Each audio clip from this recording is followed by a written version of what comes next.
Hey guys, hope everyone is having an incredible week. I am super excited, Kyle, about our guest today, Shoe0nHead, June, aka Mhm. Shoe0nHead. Mhm.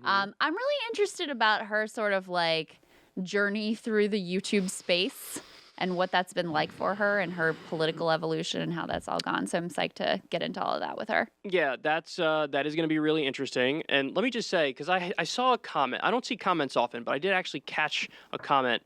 We had mentioned, oh, she's going to be on. It was a certain week, and then she wasn't on it with somebody else. And then there was speculation where people were like, did they bump her? Did they cancel her because she said something controversial? Oh my God. Did was people like- really think we would do that? The people Do who you know us at all? That's what I'm saying. Like, seriously, I'm the last person who can cast judgment on anybody else about fucking anything. I Do you mean- really think I'd be like, you said something that's unacceptable? You Because said apparently that something week problematic. she made like a joke that was like controversial, and some people got mad at her, and people thought that like me or you read it, and Oh we were my like, God. we can no longer have this person That's on hilarious. our podcast. Like, We had Glenn Greenwald on. That guy gets canceled every single day. he's trending I on love Twitter him. every So- other day. And why am I spitting when I'm talking? It's like I'm projectile. just so excited about the topic. And yeah, sorry if I give you COVID, but anyway, yeah, sorry, go. All right, so the big thing this week was Biden's infrastructure package, which you and I both weighed in on extensively on our shows. I'm of the mind that it is pathetically, woefully inadequate,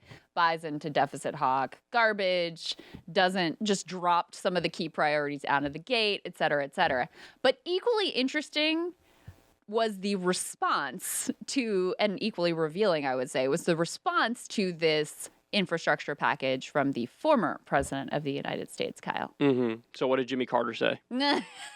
Jimmy Carter would have a lovely take. He's Yes, a he lovely would. man. Yes, he is. I am talking about Donald J. Trump. Mm-hmm. And it was interesting because I sort of feel like this statement that he released encapsulates all of the problems with his presidency and how it stood for nothing. It became this garbled mess of like, let me just throw out some sort of working class buzzwords, but pair it with a completely corporatist agenda. And that's exactly what this statement is. So the thing that he really is decrying in this statement is that Biden proposes some absolutely incremental, moderate tax increases on rich people and corporations. And that's what Trump is like going crazy over. And he closes the statement with this, which I think is really sort of encapsulates the whole thing. This tax hike is a classic globalist betrayal by Joe Biden and his friends. The lobbyists will win. The special interests will win. China will win. The Washington politicians and government bureaucrats will win, but hardworking American families will lose. Joe Biden's cruel and heartless attack on the American dream must never be allowed to become federal law, just like our southern border went from best to worst and is now in shambles. Our economy will be destroyed, Kyle. There's another part in this where he attacks Biden and says like, you're going to outsource all of our great American jobs.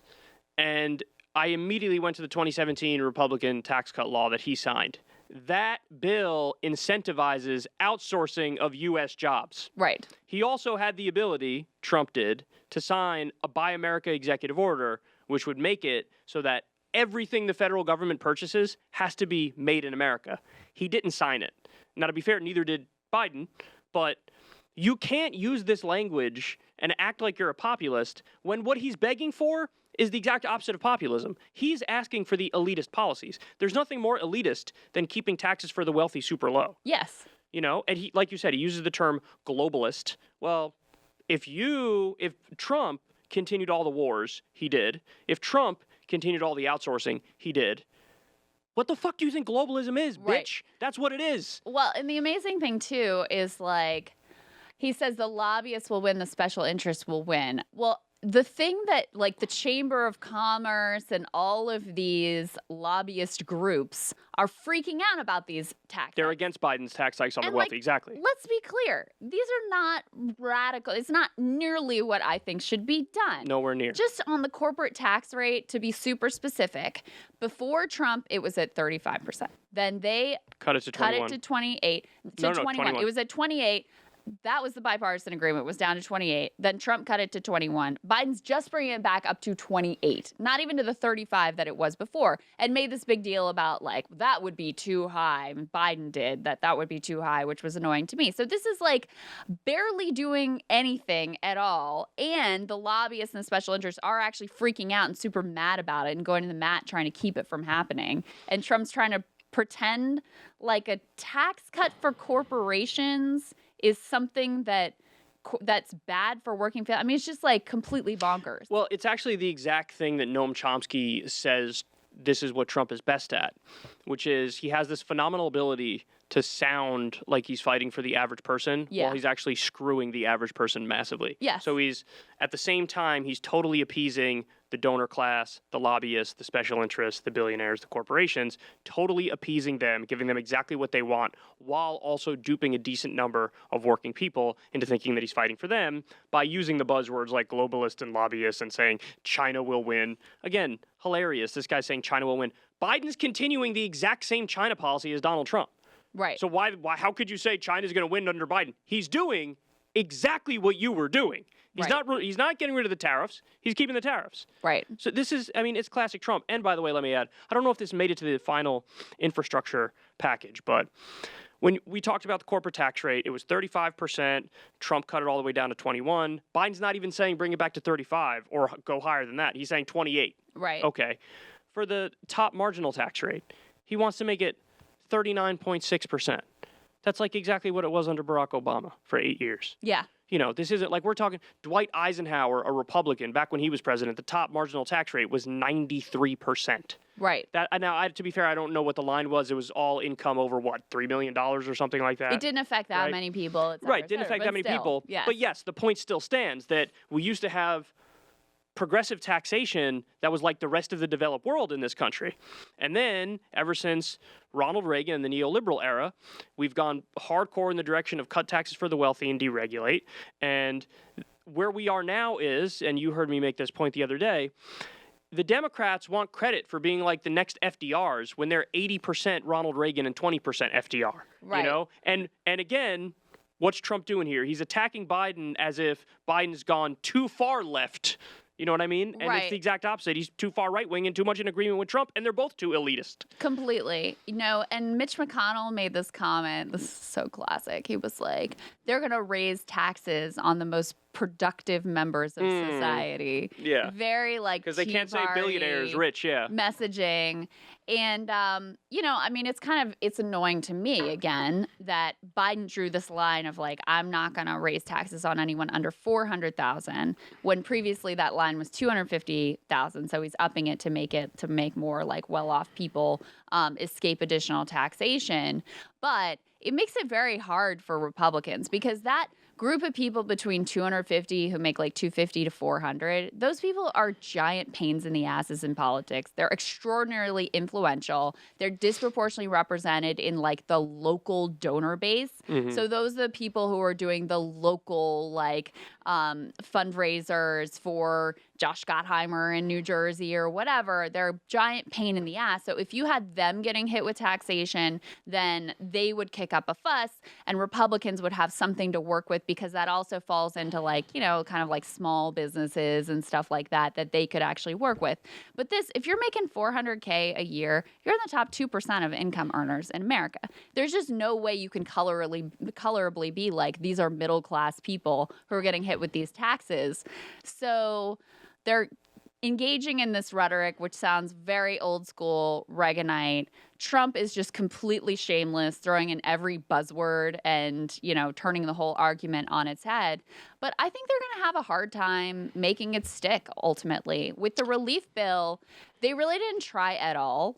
Like, they just didn't even try to argue against it. They just all voted against it, but they didn't make the case. And so the relief bill ended up being extremely popular with both Republicans and Democrats and with independents as well.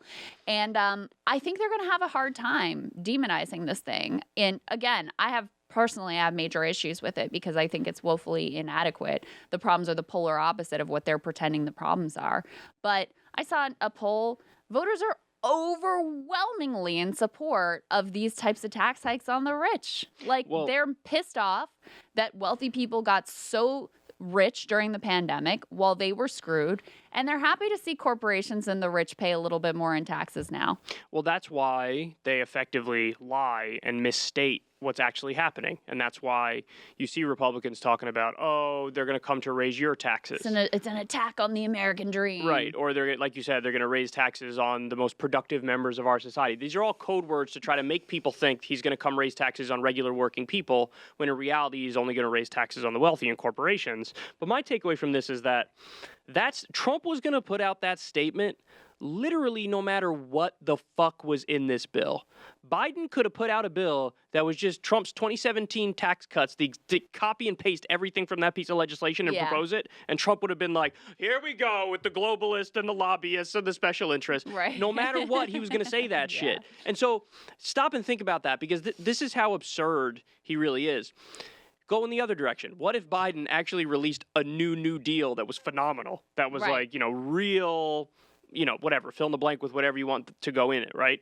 And he would still say, like, you're somehow serving the globalists and the lobbyists and the special interests. Because, again, with Trump, there doesn't have to be any sort of connection to what's really going on. Reality. Yeah. Mm-hmm. He's the master of, I'm just going to say something and repeat it 1,000 times over and make you think that, I'm the one who's keeping it real and looking out for the average guy. And to your point, they're going to end up going back to the culture war stuff again, because it's not tenable. This stuff is not tenable. They're going to try this on. It's not going to get any traction, and they're going to find some new culture war outrage. You know what it reminds me of? It reminds me of the story in the New Yorker that came out. You covered it. I covered it. It's Mitch McConnell was talking to like the Koch brothers and the other conservative donors. Oh, that's an incredible story. And they were talking about HR 1 or S1, the For the People Act, which is basically like an election reform bill and anti-big money and dark money bill that has stricter regulations on it.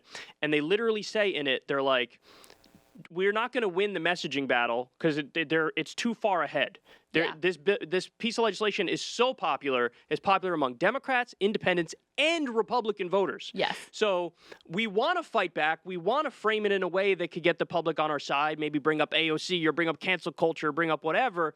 But it ain't going to work. So instead, just totally ignore the will of the voters. Right. And that's effectively what they're going to have to do when it comes to stuff like the infrastructure bill. Even though it's too small and there are good left-wing criticisms to it, there are no good right-wing criticisms to it. So they're going to end up having to either totally lie about it and faceplant, or go back to 2010-style deficit rhetoric, which won't fucking land, or just throw their hands up and say, fuck it, we're going to go back to talking about Dr. Seuss because we have nothing substantive to add to the conversation. Yeah, no, that's what they have basically collapsed down to. And so their economic arguments are no longer tenable or popular. And so they tried it on a little bit with the relief bill. It just doesn't stick, because there was some research out this week about the way Americans feel about billionaires. And that was actually really interesting, because there was skepticism among both Republicans and Democrats around billionaires, although it showed up in kind of different ways in different places. But everyone is super pissed that they made so goddamn much money during the pandemic. And so, yeah, you're going to have a hard time making the case to people that they shouldn't be taxed a little bit more, given how handsomely they profited off of this pandemic. So they're just going to collapse back to whatever the culture war outrage of the day was. It was really funny, though, that Koch network recording that was leaked to Jane Mayer at the New Yorker, because they go through all the arguments that they tried to make to basically convince people that, no, actually, HR 1 is really terrible. And they threw something against the wall about AOC, like trying to tie it to AOC. And people were like, I'm kind of persuaded by that, maybe. But the one that did not work at all, they said, and this is from the piece I'm reading, it says, sadly, not even attaching the phrase cancel culture to the bill by portraying it as silencing conservative voices had worked. It really ranked at the bottom, their analyst said. That was definitely a little concerning for us. So even in their... breaking out the old greatest hits, and it's not working. Let me just grab some like conservative culture war buzzwords. Yep. try to make it work with this bill and make the case, and people were like, no, we still think that we should know that billionaires shouldn't be able to buy elections. Yeah, because they're trying to square peg round hole it, where they're like, cancel culture something, when, AOC, cancel culture, the legislation go. is just like, hey, we should have automatic voter registration, and we should have paper ballots for everybody, and we should ban gerrymandering, and we should limit the impact of dark money, and we should make it so that billionaires can't buy elections as easily. Right, and everyone's like, that sounds pretty good. That sounds like common sense, and it doesn't matter how many times you go like, AOC is in favor of this. People are like, okay, I don't care. If she likes dogs, that means I'm supposed to shoot fucking Fluffy in the face? Like, I'm not going to do that. And you made another great point about that poll on billionaires, because my takeaway from that poll was similar, which is Americans are now on to the fact that we don't live in a meritocracy. Yes. I think there was a time when people could have been reasonably persuaded that it's meritocratic enough to just play by the rules and everything will be okay. People don't believe that anymore. When you see that during this pandemic, when literally everybody in the fucking country is suffering massively, and then you have this one tiny group of people, the billionaires, who are getting phenomenally more wealthy, that's going to breed resentment. People are going to say, go fuck yourself. So it doesn't matter how much...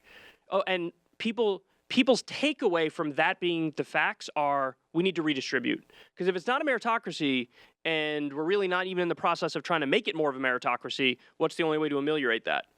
Take some from the assholes who were fucking profiting the whole time and redistribute it to people in whatever form. UBI checks, healthcare, you name it.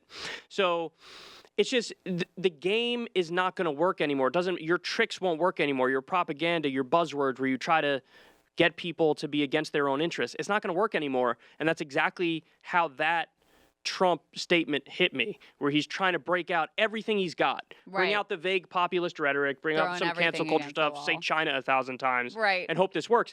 And the criticism is so dumb, because the real criticism of the infrastructure bill he's critiquing is it doesn't go far enough. Biden proposes $2.25 trillion.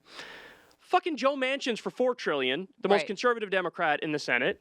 And there was a 2017 report that found that just to upgrade our infrastructure, as of 2017, it was $4.7 trillion. That was back then. Right. Not to do anything new, just to adequately upgrade it. Yeah. And so we're nowhere near where we need to be. Bernie's plan when he ran for president was $16 trillion for an infrastructure deal. Biden's plan was $7. Biden's plan was $7. Instantly collapses now, on that. Right, before he even tries to negotiate. I mean, it's so incredibly pathetic. And this one, I'm like beating a dead horse on this because I keep talking about it, but I think it says so much. When they passed the relief bill, and everybody was like, all these even progressives were like, this is the most transformational legislation. And the thing that they would always point to was the child tax credit. Mm-hmm. And there was one study that said this would cut childhood poverty by half, which is great. I mean, it could just eliminate it altogether, but half is still pretty good, right? So the assumption there was it's only for 1 year, but they're certainly going to extend it. They're going to make it permanent. Just trust us. They're just starting with this, but it's going to be so politically popular. There's no way they'll be able to get rid of it. Maybe that'll still be the case, but they had thought about they were going to put it in this reconciliation bill. And before they even bring it out of the gates, they pull that piece already. They admitted that this is wildly politically popular, that it's wildly transformational, and before they even get one word of pushback, they pull it out of the thing. After we had all been assured, 100% they're going to go forward with this indefinitely, and already it's gone. Well, it's like the $15 minimum wage, same thing. We were promised that, and then they're just like, oops, didn't make it in the final bill. What are you going to do? And we're not going to fight for it either. Go fuck yourself. Tee-hee. No, we promise we're really going to fight for it later, just not right now. Or just test us. The new report, Schumer's trying to get it in the next reconciliation bill. If you read the article's like, we're going to ask the parliamentarian again. Right. Like, okay. So you're not trying. You're going to get no again. You're going to go, okay, I'm sorry to have bothered you. I'm going to go back and sit over there and play with my stapler.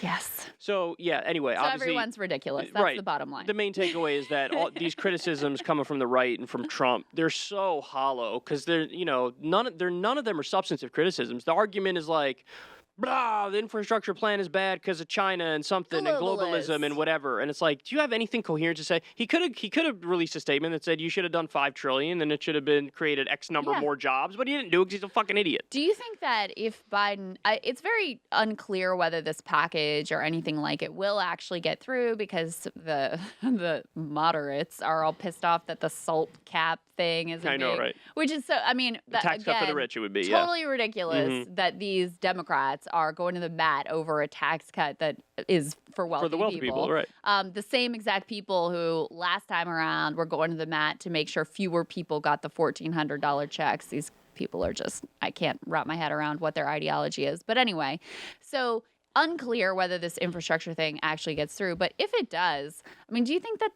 that will get under Trump's skin, that he had this reoccurring joke of infrastructure week over and over and over again, and it would have been the simplest thing possible to get through, and he just never got around to it? I think fucking everything gets under that man's skin. Yeah. I think he's the biggest dick measuring motherfucker on the planet.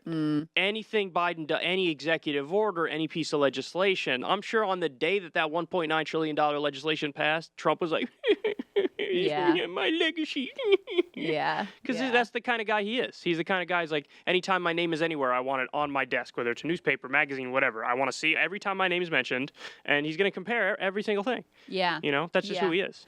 And it's funny because in an alternate universe, this same exact infrastructure package could have been Trump's opening bid. Like, if he actually meant what he said on the campaign trail, this is a very, like, business world friendly, middle of the road infrastructure kind of he could have started with this, and that looks like a very different presidency ultimately than what he did. Yes, and what does this show us? This shows us that now today's Democrats are the 80s Republicans, and the Republicans, as Chris Hedges says, are insane. Right. Like, that's what it is. The Democrats have now become the Republicans, and the Republicans are somewhere playing with their feces in the corner.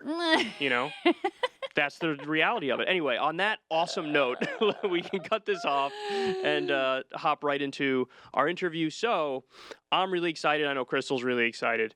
We are being joined by somebody who's a phenomenal YouTuber. She has a really passionate and devoted following. So many people are real stands for our next guest. Yes. And so anyway, without further ado, here's June, a.k.a. Shoe0nHead.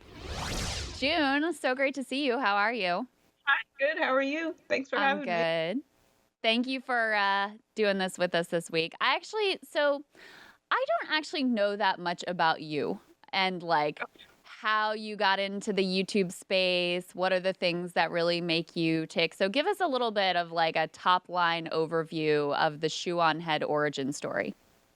Well, I started off critiquing like culture war stuff back in 2014. Like there was this era of this very like fake woke kind of like corporate feminism that like exploded in like 2013, 2014. And like I would critique stuff like that, like BuzzFeed, Cosmopolitan.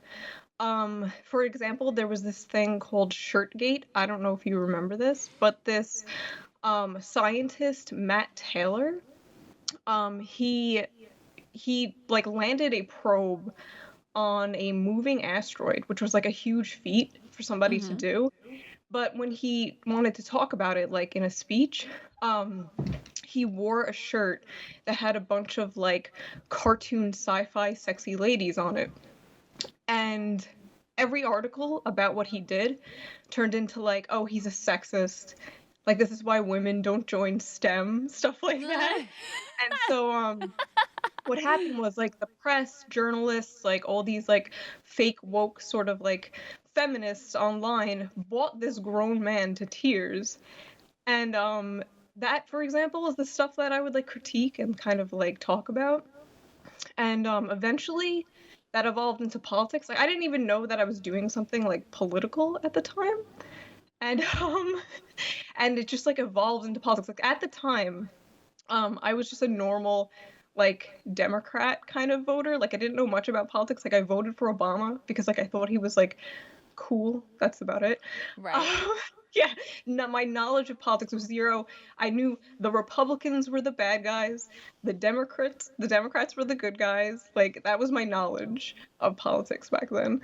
But like the culture war critique eventually turned into like political critique once I started moving out of just culture war stuff and into like economics, like actual policy and stuff like that, and which caused kind of like a rift in our community. Because when you critique stuff like feminism and stuff, you find yourself surrounded by people you wouldn't normally agree with. So there was a lot of like right-wing people in our community, and once I started talking about like, Bernie Sanders, who I voted for in 2016, and then became a Bernie buster, didn't vote after that.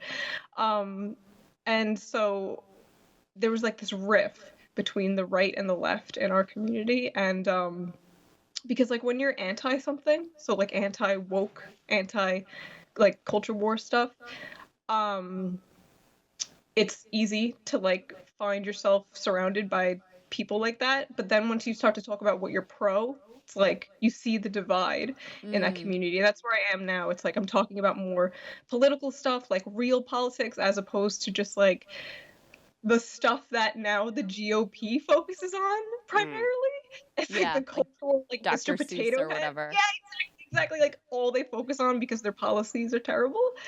Um, yeah, so that's where I am now. It's more like policy focused, yeah.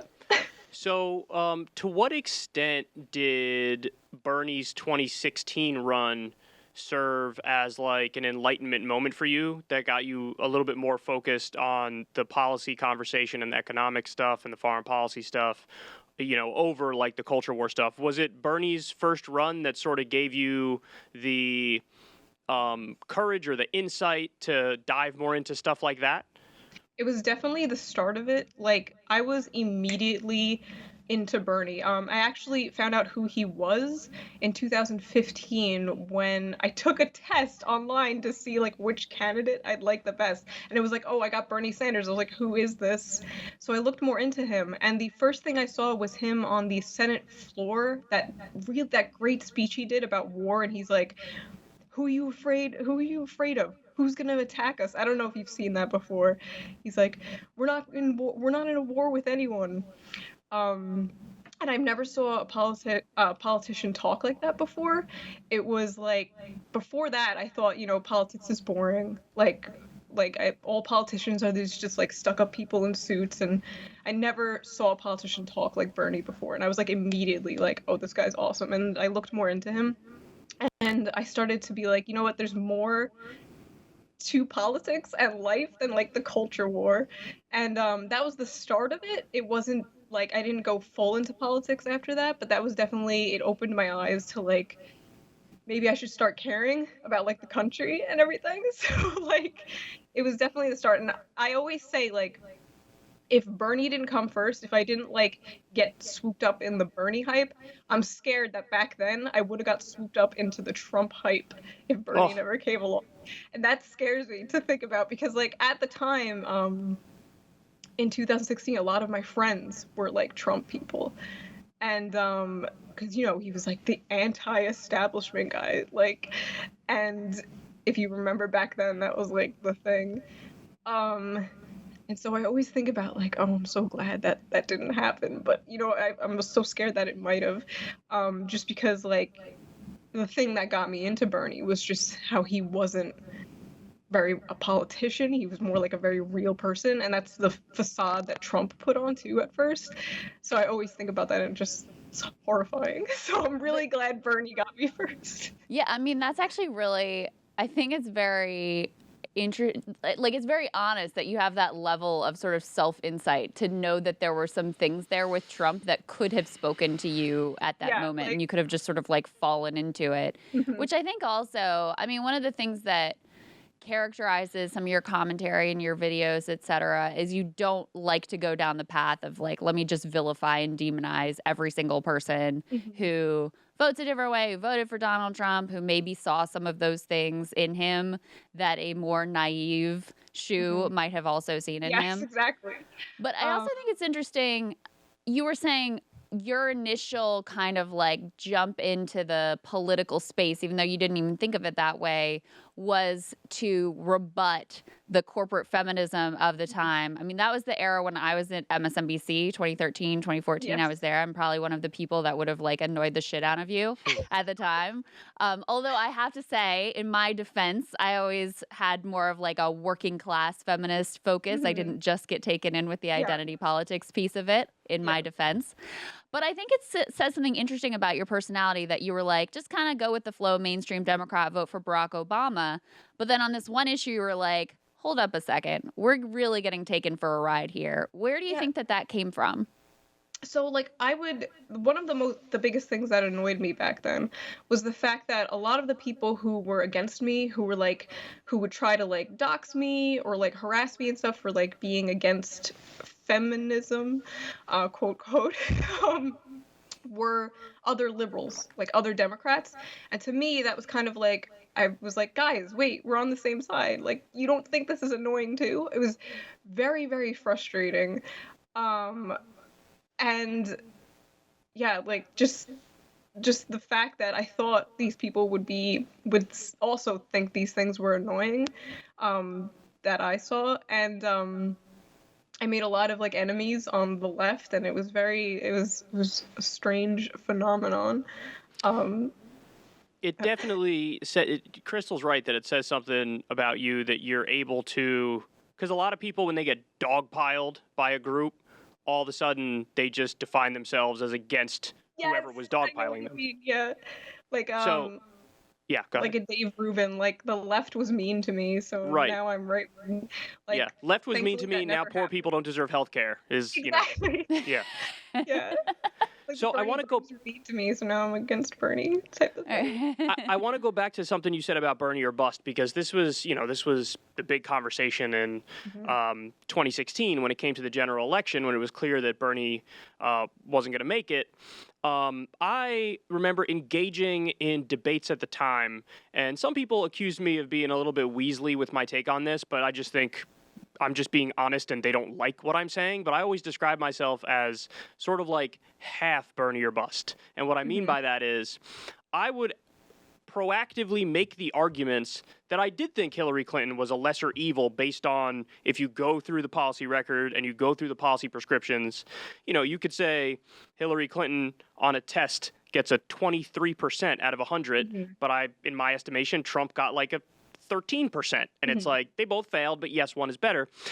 But I always was very sympathetic to the Bernie or bust position because I saw the logic of it in the sense that the big ticket issues were Mhm. things that Hillary got wrong reliably, like the Iraq Yeah. War, like the Patriot Yeah. Act, you name it. So I never really cast judgment on people who were full Bernie or bust. And actually, I didn't even end up voting for Hillary Clinton anyway because I live in New York. So I guess you could say I'm Bernie or Yeah, bust. so do But I. Yeah. right. So, but anyway, so my question for you is, looking back at that time, do you still feel like you were 100% justified in the Bernie or bust position? Or do you feel like, hey, maybe I missed a little bit of nuance? Or do you feel like, yeah, I probably should have voted for her? What do you think?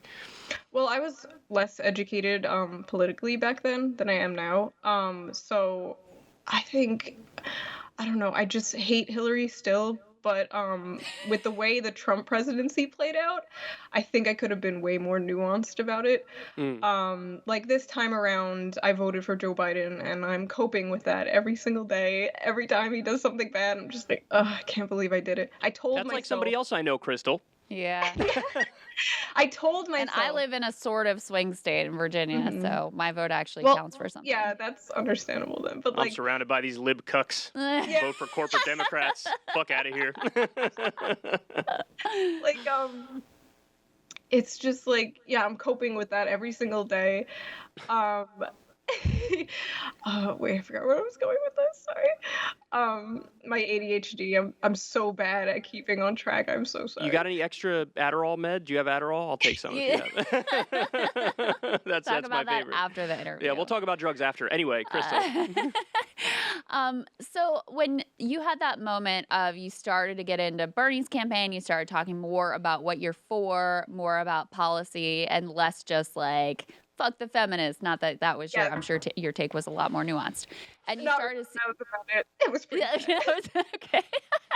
So you start to see this divide within your community of followers. What was that like? And I mean, it seems to me like there were a good number of people, though, that stuck with you, even though you started saying things that they didn't necessarily 100% agree with. Well, a lot of my community moved with me, like moved left with me. I've taken like surveys of my audience and it's like insane. Like from 2016, I was like, oh, what was your position back then? What's your position now? And almost everyone moved further left since then, Wow. which is like That's really really interesting. that's, phenomenon. that's a great testament to you And it's also a great rebuttal to this, like, oh, you're a gateway to the alt-right. You were Yeah. actually gateway away So from that. yeah, it's really interesting. I get emails and comments and tweets and stuff all the time like, "Oh, Shoe, like you moved me further left. You got me interested in like Bernie Sanders, for example. I was a Trump voter and now I'm not." Like every single day I get all of these messages like that, just literally from critiquing the culture war, but from a more left-wing position because online you get it's mostly right-wing people who are like talking about all this stuff. So I try to hit it from what used to be a more centrist position, more liberal, and now more leftist SOCDEM kind of position. And so that really attracts people because they don't really see a lot of that.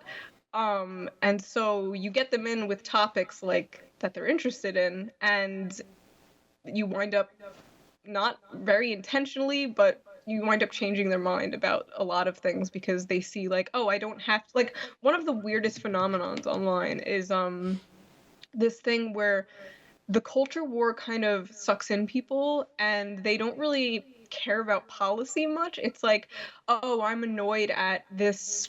Let's just take the Dr. Seuss thing for example. Mm-hmm. Let's say someone sees the Dr. Seuss thing and they're like, "Oh, this is ridiculous. This was my childhood, you know? Like what is the left doing? You know, I must be right-wing since I'm annoyed at this." And people get kind of sucked into that thinking they must be right wing. And that's not true. Like you could be annoyed at things like that, even though the Dr. Seuss thing is a terrible example because it was just like the company deciding that. But Yeah. Mm-hmm. but you know, like people get sucked up into that and they assume like, oh, I must be right wing because the left is out of control. And it's not really the left doing these things. It's just usually just like woke corporations and like stupid stuff like that that the left is also annoyed at. And so they get sucked up into this, and it's so interesting when they snap out of it and they're just like, oh, I didn't know that you could be left wing and you could also be annoyed at, you know, corporate feminism, and you can also be annoyed at stuff like that. And it's just, yeah, it's very interesting too. And the right are also just total hypocrites on this anyway because they immediately were pro cancel culture and like mad at Lil Nas X for releasing a Satan shoe. It's like first of all, he's just trolling you. Second of all, even if he wasn't trolling you and he was like a Satanist or something, who gives a fuck? Who cares? But they were like Kristi Noem or whatever, the governor of South Dakota, was like, he should be canceled. It's like you were just talking all for the past like 3 months about how I'm against cancel culture and I'm pro free speech. So I want to ask you, Shoe. I read that at one point from a previous channel you had, you basically deleted all your videos and then you went to go work at Macy's at the makeup section. So is that true, number one? And then number two, if it is true, how did that impact your political evolution, if at all? Well, my Shoe0nHead was like a vlog channel at first where I would like do, you know, regular not lifestyle vlogs, but mostly I would like make up stories about my life. Like, guys, this crazy thing happened. This was like in 2010. Because my life was very boring. And yeah, I worked at a makeup counter. I had like a few jobs, just jobs like that. And I kind of like left the internet for a little while. And no, I was very normal person. And then what happened was when I was working at the makeup counter, I was more of like a Facebook person at the time. And me and my friends, like, we ran like meme pages. And what happened was a lot of those meme pages on Facebook kind of got like invaded by the woke type people, and like they were like wagging their fingers at our jokes and stuff like that. And I was like, what is going on? Where did this come from? This was 2010, 2011, 2012. All of a sudden there was this like influx of like, you can't make that joke, that's sexist, that's racist, and they were just like very normal jokes. And so that started like opening my mind to a lot of this like culture war stuff while I was working, while I was being a very normal Facebook type person. And that's when I made my first video. That's when I came back to YouTube.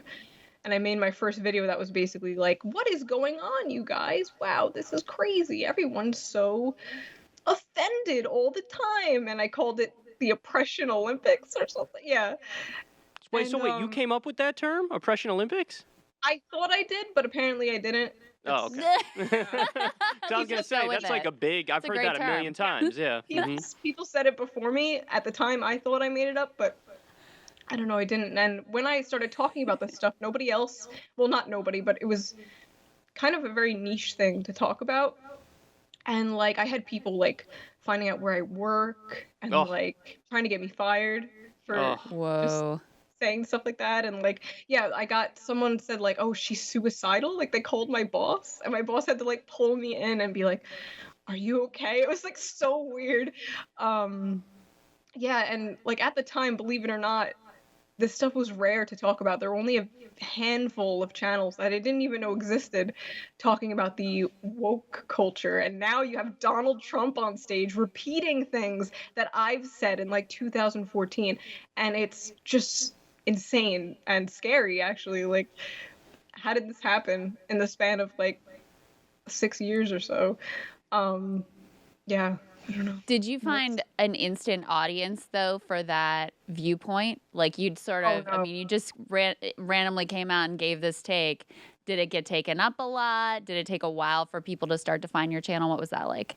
So I was originally going to upload it to Facebook, not YouTube, and I always wonder like how would the timeline play out if I did that.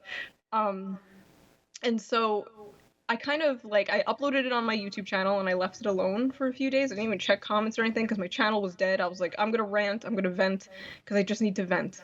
Like I wasn't looking to like get famous or blow up or anything. I'm just like, okay, I'm gonna leave this on my channel. And a few days later, I come back and it's like all downvoted. All the comments are negative.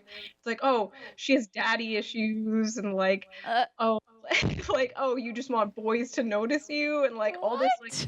yeah, just for critiquing like the feminist stuff.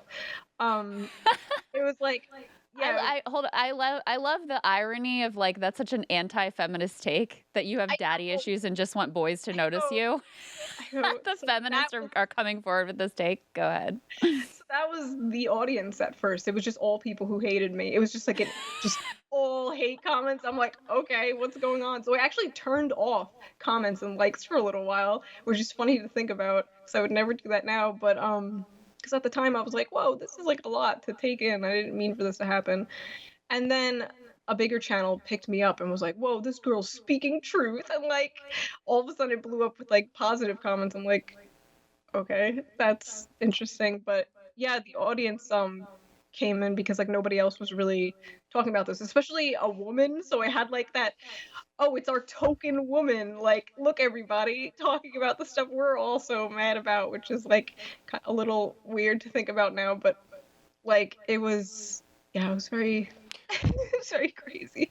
It's interesting to see that you really have, like, it almost sounds like your origin story could have easily become, you know, you could have become like whatever, You can't gun explain girl, it. conservative, whatever, you know, but it's really interesting that you started in this kind of just anti-social justice warrior way and then eventually just became a full-on Bernie Sanders supporting social democrat. And actually, you know what it reminds me of? And Krystal won't get these references but me and you were too online, June, but I don't think you'll get these references. It reminds me of like T.J. Kirk, the amazing atheist, Yes. versus like Sargon of Akkad. Yes. Sargon Well, of Akkad lost his mind, right? And T.J. Kirk still sort of kept true to leftist views, even though he was anti-woke and whatever, yes. you know? So I was actually gonna name drop those two, but I wasn't sure if anybody would get it. So I'm glad. So the Sargon camp are actually the people who like call me a communist now because I started talking about actual policy and economics and stuff instead of the culture war. And now they're like, oh, she's a communist. It's like, what? I know. They got nothing. They have I know. absolutely nothing. Insane. So It's like, oh, sorry, I care about poor people now. I guess I'm a communist. yeah, sorry, I'm not doing culture war 24/7. That's the thing is like they go, don't "Wait, understand that the anti-culture war thing can be just as obnoxious and annoying as the Yeah. people. You know what I mean? Like, I get it. You're against like the wokeness, but at some point, the anti-woke sound just like the woke in terms of how obsessed they are with it and how they talk about it nonstop. You know. So let me ask Yeah. you this: you mentioned before how like you turned off comments and stuff for a while early on, and like you got away from the internet. Do you feel that? We've had this conversation too. Do you feel that you like are able to be more sane if you totally unplug from the matrix and get away from it. Because I'm notorious for not reading anything anybody sends me at all. Doesn't matter if you could email me, you could call me, you could whatever. I'm never going to see it. Like, I'm basically siloed away to keep my sanity. Do you feel the same way, or how does that affect you? Oh, God. So in 2014, when I turned off comments for like a week, that was, I think, the last time I've ever unplugged from the internet. I'm just extremely online, and I actually like kind of thrive off of it though, like the negative comments and stuff now. I kind of turn it into a form of entertainment. Like, I'm kind of like a clown for my audience. So like I'll like screen cap negative comments and stuff, and I'll make it into a video, like reacting to crazy comments and stuff, and people love it. And so I've kind of flipped it into this thing that it doesn't like hurt my feelings or anything. Now I'm just like excited when I get like just weird hate, like calling me a commie and stuff and daddy issues and whatever. Like I'm like, yes, and I screen cap it and I save it for like a video. So I feel like that's kind of like a healthy, well, maybe not, way to like deal with it. But You're stronger than me.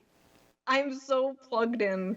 It's ridiculous. Like, Krystal knows she has apparently she has notifications on for when I tweet, which is horrifying. True. That's a And true so statement. like I'm just on Twitter constantly. I think it's partially my attention span and partially just like that's where most of the ideas for my content come from. It's just a very very fun to like collect all of the hate and the crazy stuff I get. But good for you for unplugging though. I could never. No, But I kinda I'm a like snowflake. I'm a snowflake, Yeah, and I need to same. protect my fifis. That's why I do it. You know, I think you're stronger for taking it head on. No, I actually feel the same way. Like, I just avoid it because, it's actually like the overwhelming majority of the criticism that I get, I'm just like, whatever, I don't care. But there will always be that one thing that somehow somebody knows the thing to say that's going to like bug you, make you question yourself and get under your skin.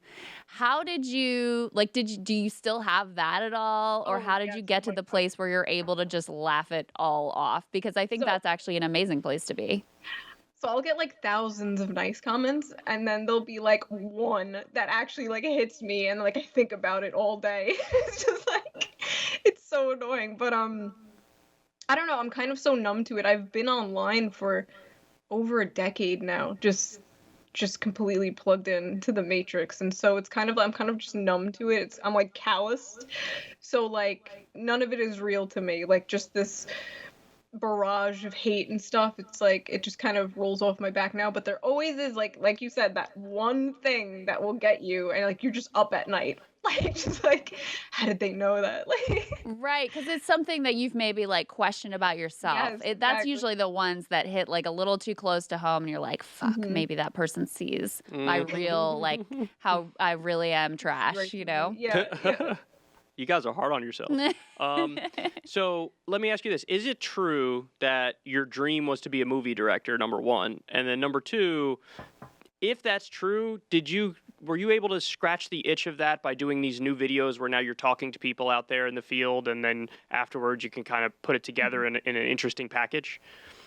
Well, when I was a kid, I was that kid that would like haul around my giant 8mm camera and like film all my friends and make movies with them and stuff like that.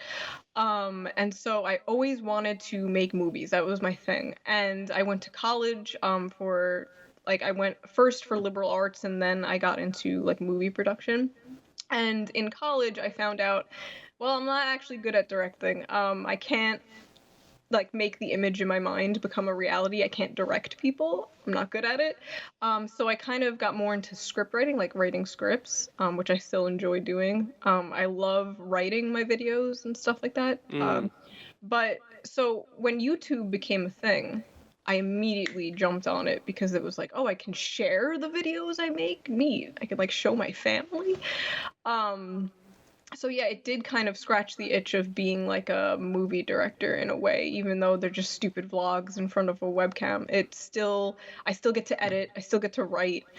So yeah, it's almost like having my dream job in a way, so that is really neat. I'm really happy about it. I mean, your stuff is extremely creative, though. I don't think you give yourself enough credit when you're like, oh, it's just a vlog in front of a webcam, because it's extremely creative. And I just watched your most recent Hell World, which was Oh, yes. hilarious and extremely well done. What is kind of like your process? How long does it take you to put it together? How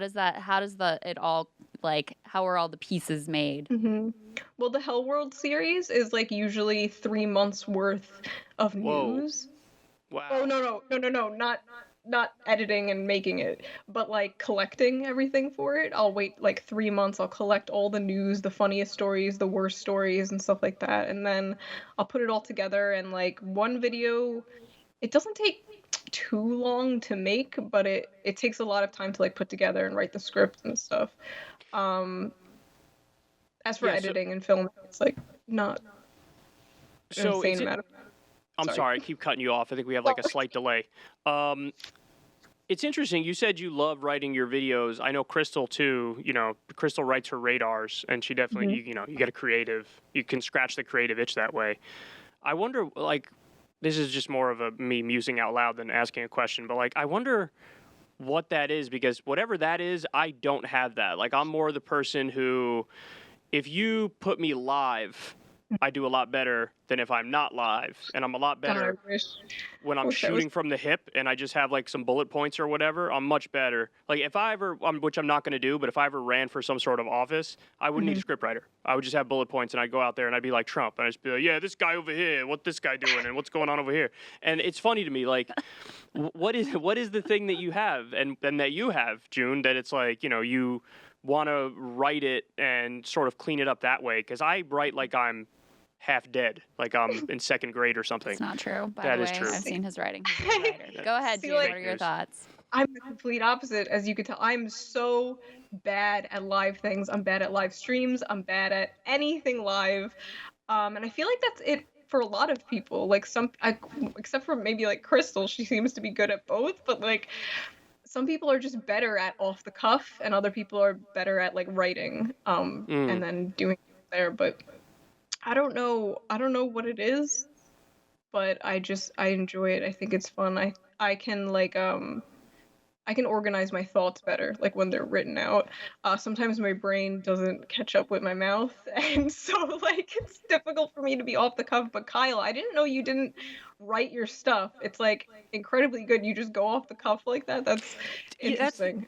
You're the second person that said that to me. The other person, remember Katie Halper said that to me? She thought I wrote. I'm like, I can't believe that anybody thinks I write it, because I'm liable to like throw in some fart noises and go like beep, beep, beep, beep, beep, beep, when I'm on air. Like, you think I wrote that into the script? Like, you never know.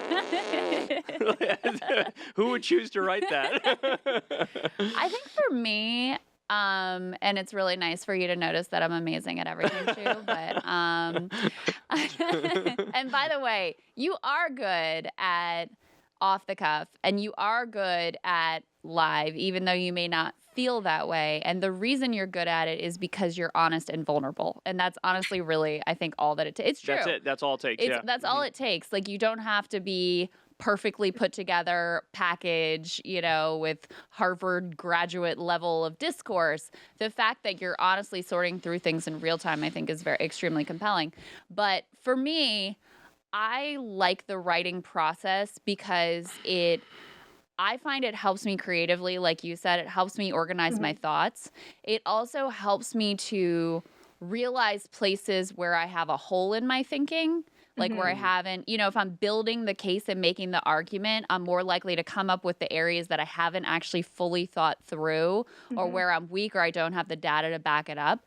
But then I also think it comes from a place of being like a sort of like obsessive control freak and really super concerned with being perfect all the time, like overly concerned with it, making sure I say it in exactly the way that it needs to be said. Yes. So I think for me, at least, it comes from a little bit of that place where, on Rising, most of what we do is actually off the cuff and just talking about stories and going back and forth. And I also find that format, for me, I think I work better bouncing off of somebody versus just me straight to camera. So whether it's with Kyle or with Saga or with anyone else. But yeah, if I had to choose, I feel like the best space for me is written out and planned and delivered, because I have a more sort of thorough thought process when I do that. Like when I'll look back at this, for example, I'm gonna be like, oh, I should have said this, I should have done that, I should have like expanded on that, and I hate that, and that's why I like writing. It's because I can just like I can go back to it. Like I'll make notes on my phone for like weeks. I'll come back to it. I'll add things. I'll delete things, and that will just become a script over time. And with off the cuff stuff, it's like, damn, I should have done that. I should have done this, and yeah, it's very frustrating. So I like commend anybody who's just good at live stuff, because it is just one of my weak points. Yeah. I feel like when you put me on the spot is when I'm more likely to say the thing that I believe, and in a compelling way. Whereas if you give me the time and the space to like sit down and write it out, I feel like I almost make it more convoluted. Sort of overthink it. Yeah, overthink it. It's more convoluted. The other thing is I don't fucking know where to put a comma and where to put a period and where to put other shit. Like I feel like I'm making it up as I go along. Neither do I. It's all run on. Yeah, exactly. Yeah, but when you're delivering it, it doesn't matter. The grammar doesn't matter. That's true. Yeah. But like my cadence is like a talking cadence. When you try to translate that into writing, it doesn't transfer, in my opinion. I know you think I'm a good writer, but you're the only person on the planet who thinks I'm a good writer. Anyway, so let's get to some of the other stuff that we were going to talk about today. I sort of gave my theory on what happened with Matt Gaetz on my show. I know you did on yours. Yeah. We had talked about it a lot. We were talking about it, and then we both had the same take. Right. We had a very similar take. So anyway, I'll just tell you what I think is going on there, June, and then you can tell me what you think about it. So Matt Gaetz, by the way, I do think it was kind of sleazy and grimy that the way it was portrayed in the media was like child sex trafficking charges. Because when I think child sex trafficking, I think there's like some toddlers with tape over their mouths and their hands tied up in the back of a van. That's what I think when I hear child sex trafficking, that like you're selling a kid into child sex slavery. I'm going to defend the media on this one. Well, go ahead. Okay, but let me just say, what they meant was he was potentially dating or having sex with a 17-year-old girl, which is still unacceptable. That's still, that's statutory rape, right? That's illegal. Should be illegal and all that. But I'm just saying that perhaps that would have been a more accurate headline than child sex trafficking. But anyway, that's neither here nor there. So what I think happened is Matt Gaetz is probably doing something sketchy, like having sex with a 17-year-old or frequenting swingers clubs or whatever, and there are underage women there or ones who are just barely legal or whatever. He's probably doing something creepy. But then I also sort of believe him that he's also getting extorted, that somebody figured out that he has some skeletons in his closet, and then they're like, well, let's just hold that against him and hold it over his head and try to get paid as a result of it. Do you agree with my take on that, or what do you think happened? Yeah, so my opinion is it might be both, like you said. Obviously, we don't know. We have to wait. But my exposure to all of this, my exposure to this entire story was the Tucker interview, where Tucker was just like, okay, we have Matt Gaetz, and just right off the bat, Matt was like, so there's no child prostitutes, no baby hookers, you guys, just so you know, like right off the bat, just like, that was insane. It just like blew my mind. Like, what is happening? He's like, I'm being extorted for $25 million. I was like, what is happening? So yeah, I think it's like might be a bit of both. It's my opinion that all of these politicians, they all have blackmail on each other, like all of them. They are all involved in weird scandals, and they all have blackmail on each other, and that's what I think. But yeah, we'll have to see. And people like what Kyle said, like, oh, like child trafficking or whatever. People forget, like, a lot of the victims from Epstein were also like 16, 17, 15. Like, they weren't literal children. So it is still like, you know, child trafficking. Yeah, why are you defending Epstein right now, Kyle? What's up with that? No, I'm not saying Kyle's doing that. Their argument, though, was that if he flew the 17-year-old out on a plane or paid for a hotel, that's child sex trafficking, correct? All right, but hold on. Let me add into the mix the latest developments, which make this thing even more convoluted. And just to like back up on the time, the first thing that came out was he apparently put out to the press, like, thinking of leaving Congress and going to Newsmax. And everyone was like, that's kind of interesting. And then maybe an hour later, New York Times drops this story that's like, oh, by the way, he's under investigation by the DOJ for child sex trafficking, an investigation which started under Donald Trump, by the way. So this isn't some sort of political persecution thing. He goes on Tucker. He brings out this whole thing about I'm really being extorted and my dad is wearing a wire and the FBI needs to release the tapes. And also in that interview, which was hilarious, he kept trying to bring Tucker into it. He threw him under the bus like 3 times. You got accused of this shit. And he's like, remember when you and your wife met with me and my wife? Remember that? And he's like, I don't know what you're talking about. I have no idea what you're talking about. And then even after the interview, Tucker came back on to be like, that was weird. That was the weirdest interview I've ever done. So that happens. So the latest piece is now Gates has given to a journalist of the Washington Examiner the alleged extortion documents, text messages, and a letter from the extortion dudes. And what the extortion dudes say is, first of all, this is so convoluted. They want money from him, allegedly, to try to get Robert Levinson, who was an FBI agent who was lost in Iran, out of Iran. It's like, what? Okay, so that's the latest twist. But what they say is that this is, again, the extortion dude. So we're not taking their word that this is actually what's happening, but this is what they say, that the FBI became aware of compromising pictures depicting Congressman Gates and an election official involved in what they say is a sexual orgy with underage prostitutes in Florida. And then they also say that there is an underage girl who has testified to a grand jury that he paid her for sex. So that's what the extortion dudes are saying. But I mean, I agree with you guys. It seems like the simplest explanation. We'll wait and see where the facts go. This is all really crazy and tangled, so who the hell knows what's going on? It seems like he did some sketchy shit and he's also being extorted for it. Kind of seems like what's going on. Yeah, it's like a crazy movie plot happening. It's like, totally. This all blew up. I'm just like, wow, politics. I remember when I thought politics was boring. Crazy. Right. Well, and the thing is, too, Gates is a total asshole. Like, I've met this guy and I've interviewed him. Everyone hates him. And this is not an ideological thing. This is like, Democrats hate him, Republicans hate him, Republican leadership hates him, people in the Trump inner circle tried to keep him away from Trump because they hate him. He came into, this was pre-COVID, this was a long time ago, he came into the Rising studio and he was like, complaining that we didn't have enough options of tea in there and just being a total, I mean, this is just, he's just a bad, like obnoxious person. I have no idea. That doesn't mean that he did anything criminal here, but he's an asshole. And so the other interesting part of this is like, no one's coming to his rescue because they're all happy to let him twist in the wind right now. Yeah, but low key though, I think he's going to throw everybody under the bus. That's what I think. Because who's that? What do you mean? I mean, homeboy's a swinger. And there are other creepy-ass swingers in Washington, D.C., probably some other elected officials, probably some people from intelligence agencies. That's why him saying that shit to Tucker was a sign. He was like, I'm going to throw your ass under the bus. That's interesting. And if anybody else wants to, try to come after me on this, I know where all the bodies are buried, son. I know what all of you are into. You're all creepy fucks. I'm not the only one. And I'm going to blow the whistle on all you. And if I go down, all you fuckers go down. Because that's the thing. Like, I do think that there's this weird, like, don't ask, don't tell thing in D.C. where they're all into disgusting, over-the-top shit. And, like, they're making sure, hey, we all got dirt on each other, so, like, no one person can go down. What do you think, Jude? That's how it is. And that's also how it is just like the conservative commentary scene is almost the same thing. They all have like dirt on each other. So if one person talks crap about another, like they wouldn't dare do it because this person has blackmail on that person and that I know a lot.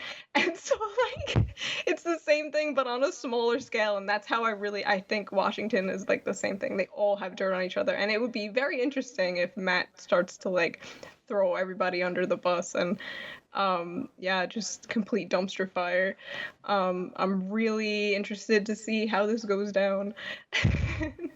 The other thing that everyone was pointing out was that he was the lone vote against this like sex trafficking bill in Congress, which is eyebrow raising. Very unfortunate for him. At least he's now. Not a hypocrite, though. If he voted the other way, I'm going to be like, this fucking hypocrite. He's like, no, I'm open about the fact that this is what I'm like.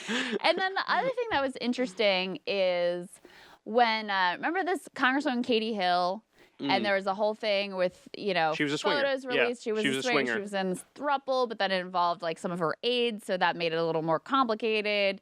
He was incredibly outspoken in defending her, which now in retrospect is also interesting. They were part of the same club for sure, 100%. Yeah.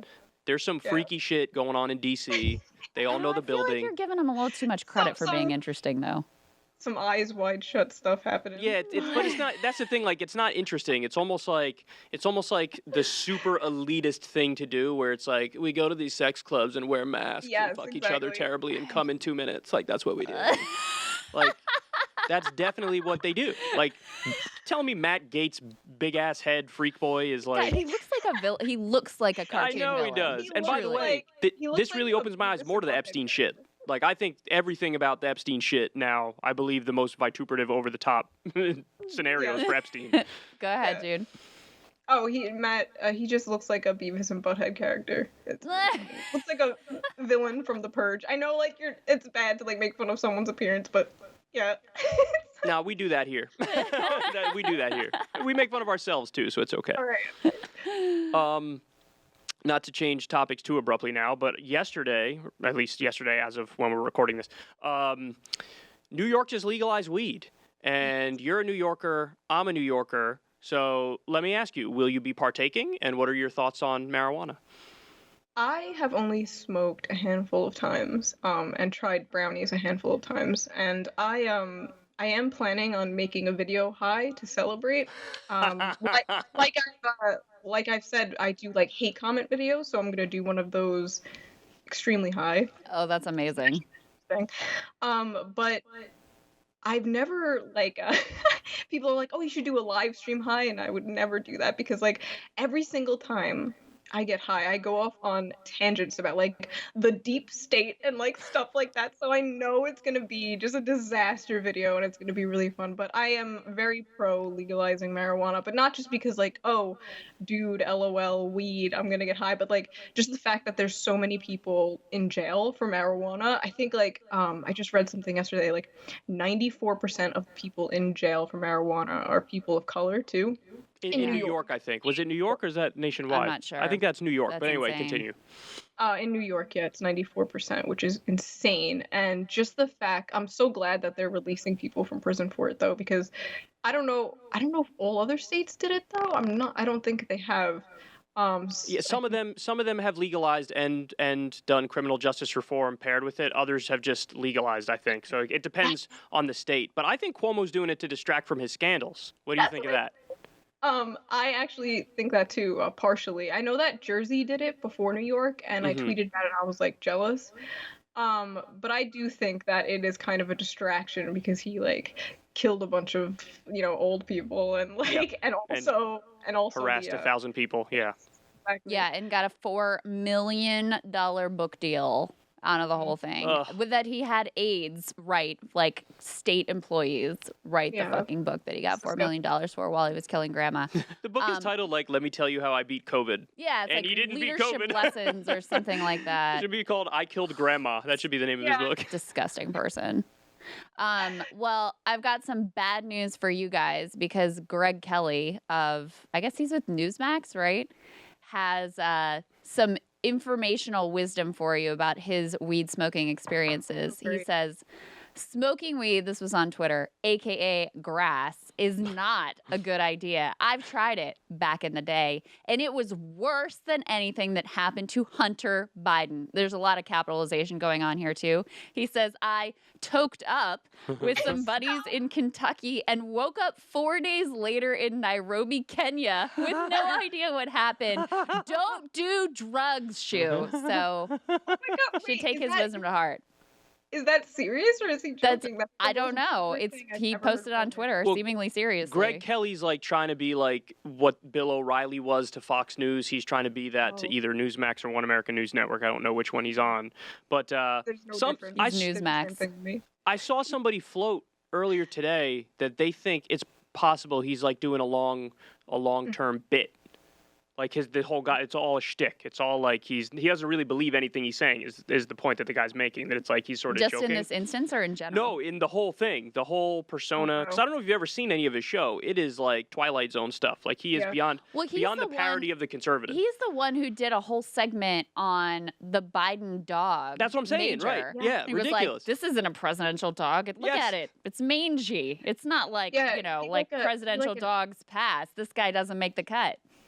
Is he like an Alex Jones type where you're not sure if it's like a joke or not, or like serious? Like Alex, I think Alex believes a lot of what he says, and he's he, like, high as balls on cocaine 24/7, which makes him even more paranoid, which further feeds his tremendous conspiracy theories. So I think Alex, there's a grain of like, I kind of believe my nonsense. There's a chance this dude is like, he knows he's full of shit and he's just playing a role. Apparently, I've heard stories behind the scenes, and you know better than me because you worked at MSNBC, but I've heard stories from other people who've been, behind the scenes there, that at some of these, get-togethers where you see people from the other networks, that Sean Hannity actually is totally playing a character when he's on air. Like, he doesn't really believe half the shit he says. That he's very, like, he walked up to, like, Keith Olbermann or some shit and was like, hey, man, how's it going? Well, so here's what my observation was in the media circles is like, a lot of the people on MSNBC, as cringe as their takes often are, really do believe, like they really do actually believe what they're saying. They feel like they're in it for a cause, and they at least don't feel like they're just putting on a show. I've experienced a lot of the right-wing personalities. This is like, they view it as like, this is my job. This is a character I put on. And that doesn't mean that they don't necessarily believe a lot of what they say. Like, I think Sean Hannity, I've met him. I've been on his show. He does have this very sort of like affable off-air personality, like, American high school football guy, kind of a personality that he has off-air too. Very nice to me when I was off camera, et cetera, et cetera. I mean, I wouldn't say he doesn't believe any of the conservative things that he brings on air, but I do think they relate to it much more of like, this is the thing I need to do in the show that I put on for my work. And then, and I don't really take it that seriously, ultimately. Has that been your experience too, Shoe? With oh my God. Okay. Yeah. Go ahead. Yes. Okay. Conservative commentators in the YouTube scene, exactly the same. You meet them in person and they're like, oh, I don't even believe half the stuff I say. I just do it to like, entertain my audience. And it's like, you don't even know what you're doing. You're making the divide so much worse by doing this. A lot of them are way more progressive than they let on, which is upsetting. And then also way more like, okay, so they'll get on camera and they'll be like, the fall of the West, degeneracy. And then behind the scenes, they're like going to parties, like snorting cocaine off hookers' butts. Like, it's insane, the contrast between like what they put on camera and like how they are behind the scene.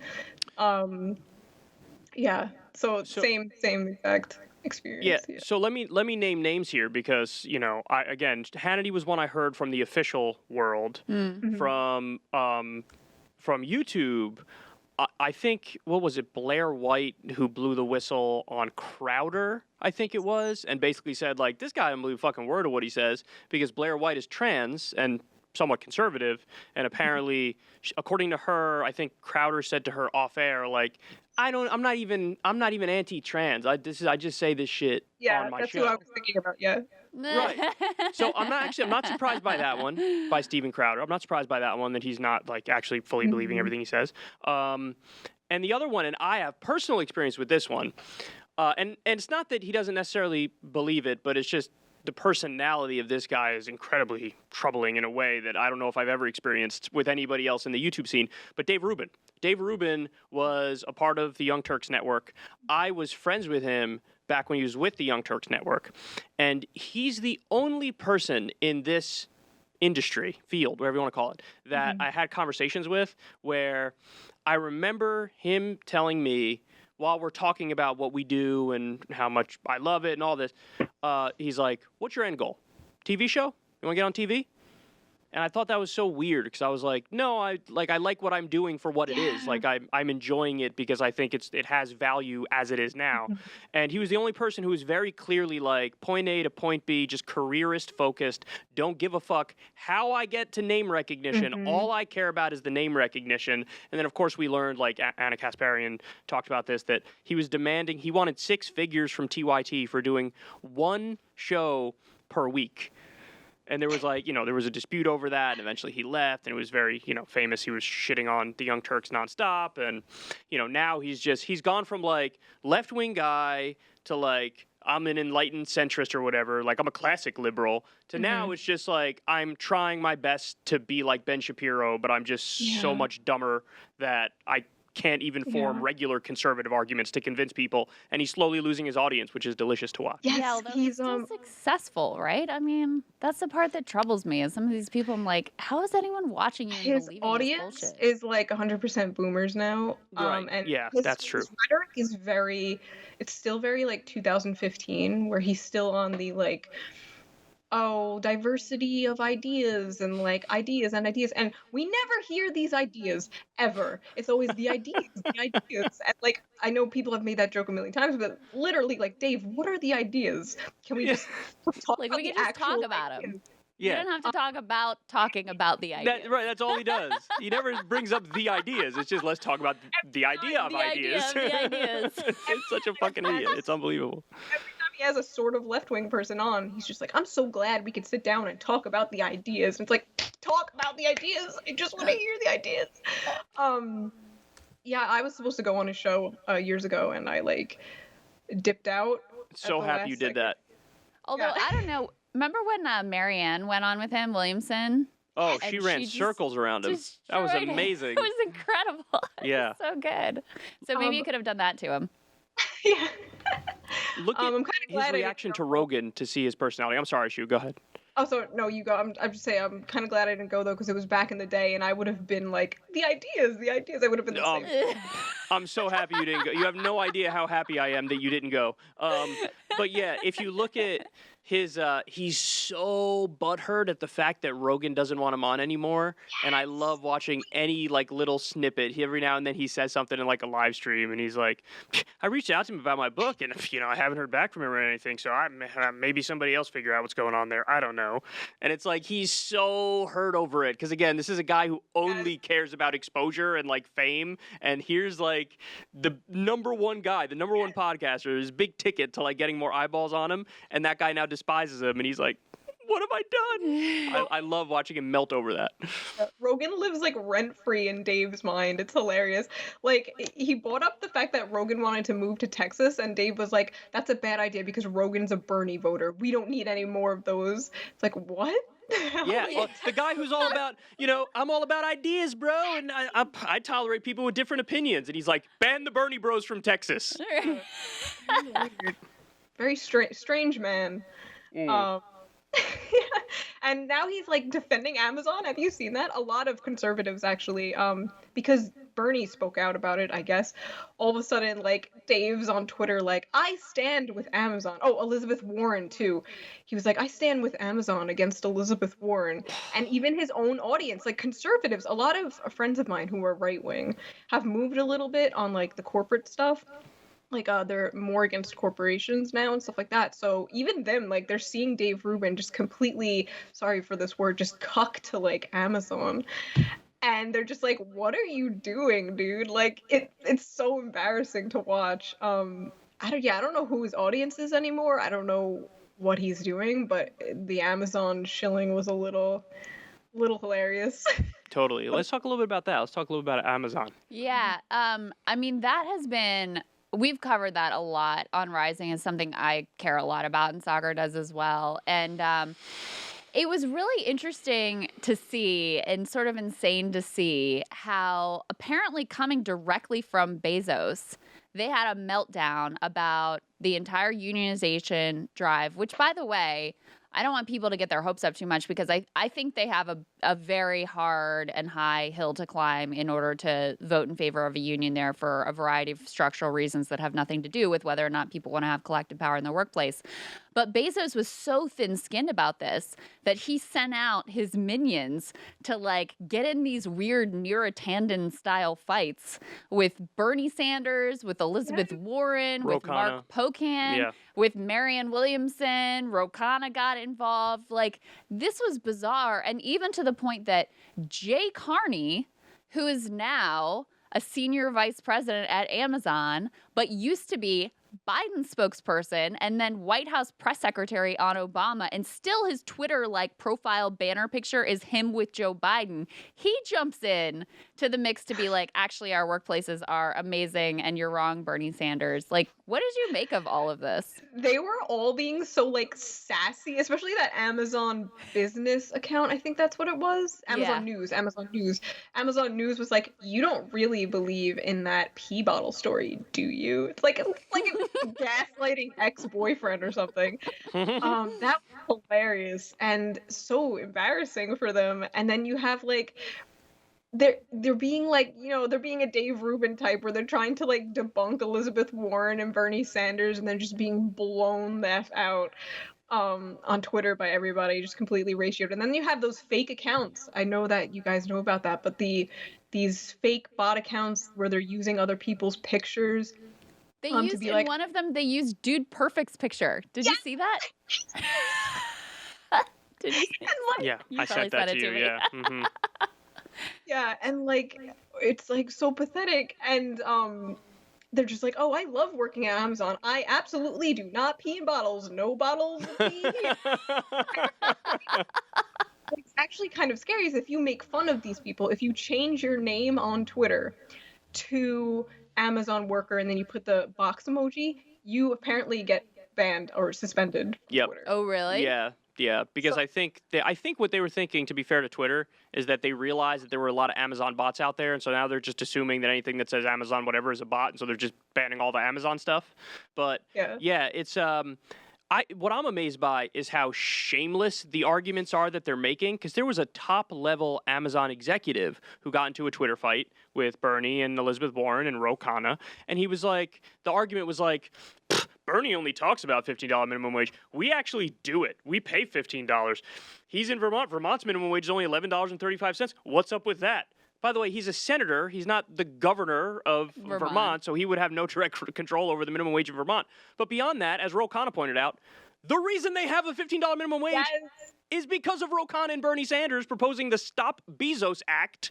And what happened was Jeff Bezos was afraid that this would catch on and get bipartisan support, and so he was like, okay, I'll raise it to $15 an hour. So the fact that they say that shit, it's so shameless, because they fucking know why it was raised to $15 an hour, and they fucking know that Ken Klippenstein is right. I mean, for fuck's sake, if you have same-day delivery, you know what the price for that is? Somebody shitting in a fucking bag on the highway. That's the price for same-day delivery. I hate to tell you. Yeah. So first of all, I have to say, I thought I wasn't allowed to curse on this program. Oh, no, you could curse. We just look professional. We're not actually professional. Fucking, but yeah. Yeah, it's insane. Like, the absolute audacity of this company to just be like, well, Bernie Sanders doesn't, and it's like, okay, Bernie Sanders is the reason you guys, well, partially the reason you guys even have that. Oh my God, I cannot believe, it's so embarrassing. They're not going to win this fight. I don't know what they're doing. Well, they might win, they might not unionize or whatever, but they're not going to win the online, shitposting war. They're definitely losing the online literal shitposting war, unfortunate. I don't know. Extremely unfortunate. So what is your next, what are you working on next, Shoe? Well, besides the getting high and reading hate comments video. Yes. Oh, by the way, I wanted to ask you with weed, you said you'd only smoked a few times. Is that because of lack of availability, or you don't really like it, or what's the reason? Well, I've tried like brownies more than I've smoked because I don't really like smoking. But like, also, lack of ability. I don't know where to even get it. Like, I'm one of those people that's just like, it's not legal, so like, I shouldn't do it. But I've been to Colorado, and there's when I mostly tried it. Yeah. So I tried a gummy in Colorado, like a weed gummy, and I was high for like almost 2 days straight, and I Yeah, hated it. that stuff is Wow. no joke, June. Like that's the thing is people don't realize when The you edibles eat are it, so yeah, when easy, you but eat it, then it's it's more powerful than when you smoke it. Smoking it is not as powerful as eating Yeah, it and because it the way was your so funny body because metabolizes it. I was with my sister when it happened, and it was like peach ring gummies. And I took it, and then I handed her the bag, and she's like, "Oh no, like I can't. I have to get drug tested for a job." So I was all alone. Like I thought she was gonna do it with me. I was just like all alone, like tripping out for like 2 days. That was like one of my first experiences with weed, and I was like, "Oh man, this is Did you probably feel paranoid? yeah. Oh Paranoid? my Yeah. god, yeah. Yeah, Oh that's my what I god. get too, which is Mhm. why I'm not a big weed fan. Yeah. I get that no matter what. I usually get paranoid. I'd say 60% of the times I've had marijuana in my life, I got paranoid. really. Yeah. See, I feel like I liked it more when I was young. Like when I was in high school, college, I really liked it. And now I don't feel like I like the feeling as much. I Mhm. actually was in Vegas before COVID and had a gummy and went to a Backstreet Boys concert, Oh my which god. by the way, Backstreet Boys concert is hilarious and amazing because they still, now they're, they're my age. They're like Yeah. 40 and they have total dad bods and some of them are like going bald, but they still lean into the sex symbol persona. And everyone is like in on the joke. So it's actually quite enjoyable and amusing. I don't know if they're still in Vegas or not now. But anyway, I did not enjoy the experience at all because it freaked me out. Anytime, you're in this super crowded environment and Yeah. anytime anyone would even brush up against me, it would like Yeah. totally freak me out. So yeah, I feel like, I don't know, as I've gotten older, it's just not my thing anymore. Yeah, I did a brownie before I went to a Muse concert. I don't know if you guys know Mm-hmm. who Muse is. But it was insane. It was like a laser light show and like a giant skeleton came out from the stage and I was like, Oh my what the God. hell is happening? Oh Like my blowing God. my mind. Yeah, incredible. But I'm just happy weed is legalized though. It's such a harmless like Yeah. thing. Yeah. Yeah. Most people do not react like I react, how I get paranoid. I exactly. think Well, most and people did you just feel relaxed and want to eat, you know? Did you see the Biden people firing staffers for self-reporting? That really pissed me off because they had made it seem like it would be okay. And then all Yeah. these people stupidly self-reported their drug use Yeah. and then got fired. Although Chapo Trap House made an interesting point about this that was funny. They were like, sort of fuck you if you didn't lie on that form when the government gave you that form and was like, have you smoked weed? It's very nice. Like, Yeah. to just Very be like, naive. yeah, I smoke weed. Like, you're trying to get a job in the Biden administration. This asshole locked up half of America from smoking fucking weed. He's the biggest drug warrior. Yeah. He was saying we should ban raves in some congressional hearing. This is not the guy you want to Did tell. he like, really? yeah, you Oh never my saw that? God, no. There's It's a like- clip of Joe Biden saying fucking anything, everything. You know, he's been in office since 1878. Like, what the fuck? Of course he's up there. He's talking about the duel between Burr and whoever it was. Anyway, sorry, go ahead. Isn't this supposed to be like the most progressive Right. president? The What's next happening with FDR. that? Yeah, the next Mm. FDR. Yeah. Well, then they downgraded it to the next LBJ, and now I think Oh, it's I all see. it's all out the window. It's just the next Bill Clinton is what No, it'll it's end up just at. Yeah. Bill Clinton again. Yeah, that's where we See, are. I think we need a Huey Long to Joe Biden's FDR. I think that's what we Mm. need. That's what we need. All right. Well, everybody send Shoe your meanest comments so she can read them while high. Make sure you get on top of that. Oh, and hook me up with some Adderall if you have any extra. Oh, I yes. told you to talk about that after. All right, but let's just say it now. June, it's so great to see you. Thank you so much. Too. Thank you for having me on. You guys are like two of my favorite content creators and a huge influence, especially during the primaries, keeping me up to date with all the news and everything. So thank you so much. All right, so there's June. There's Shoe0nHead. We didn't even ask her about the real origins of the name. Yeah, I was Shoe0nHead. just thinking that. I yeah. have no idea. Do you? No, I don't.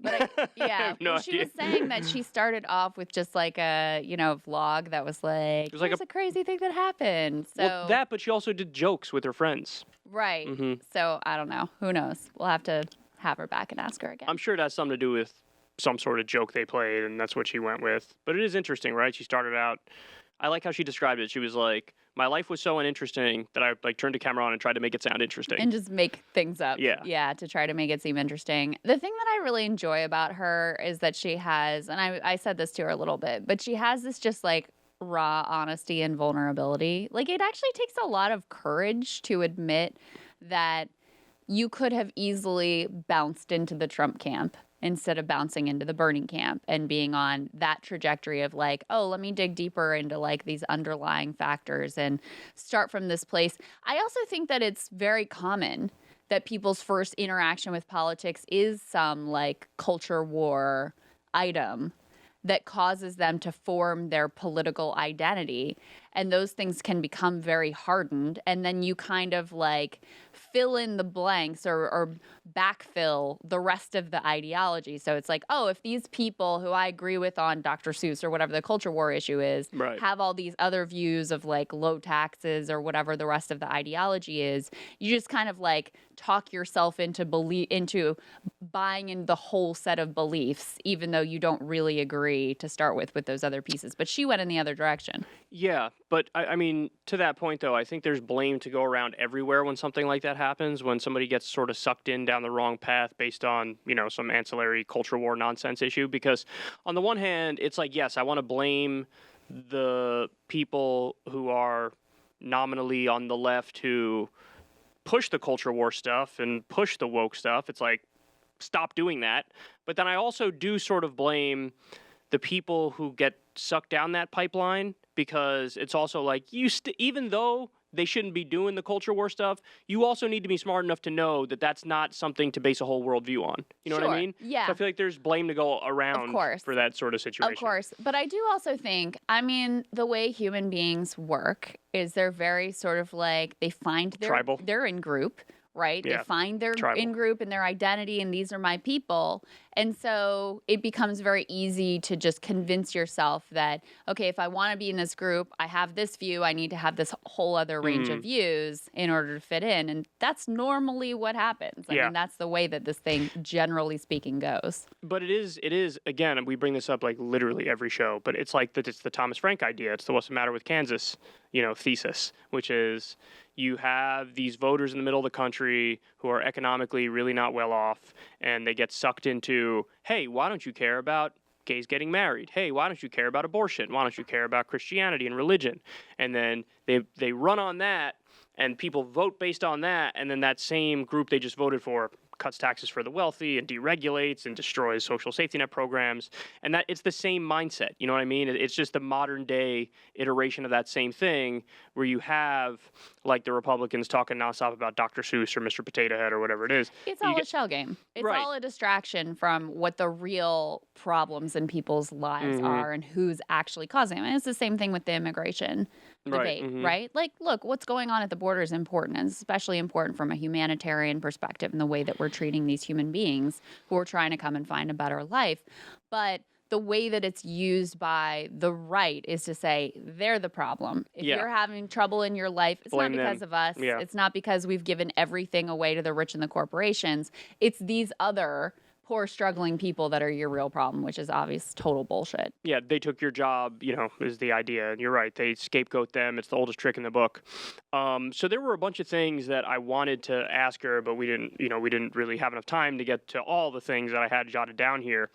One of the things I was going to ask her is about, there's this new, I saw it in a CNN clip. I guess there's a report as well, but apparently the former head of the CDC came out and said, I think COVID came from that virology lab in Wuhan. Yeah. And he's very careful with how he words it. He says, this is my opinion. I'm allowed to have opinions now that I'm no longer the CDC head. When I was there, I had to base everything I said off of just the evidence.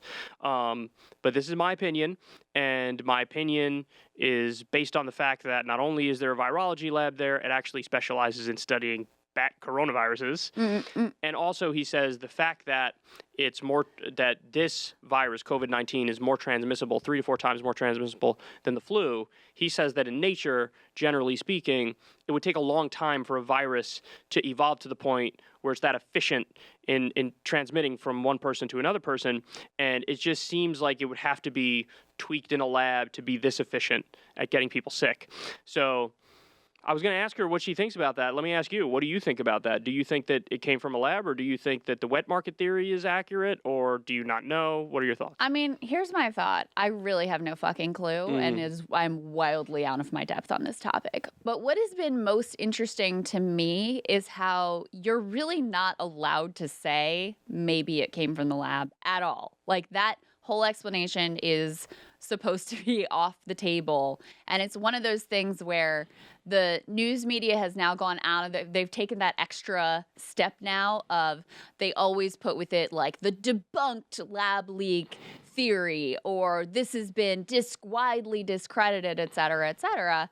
And, you know, the things that they use to say it's been debunked or discredited don't really debunk or discredit it. It's an unproven, nobody really knows. It's an unproven theory. I mean, the people who work in the lab, if they know, then they know. But in general, no one really knows.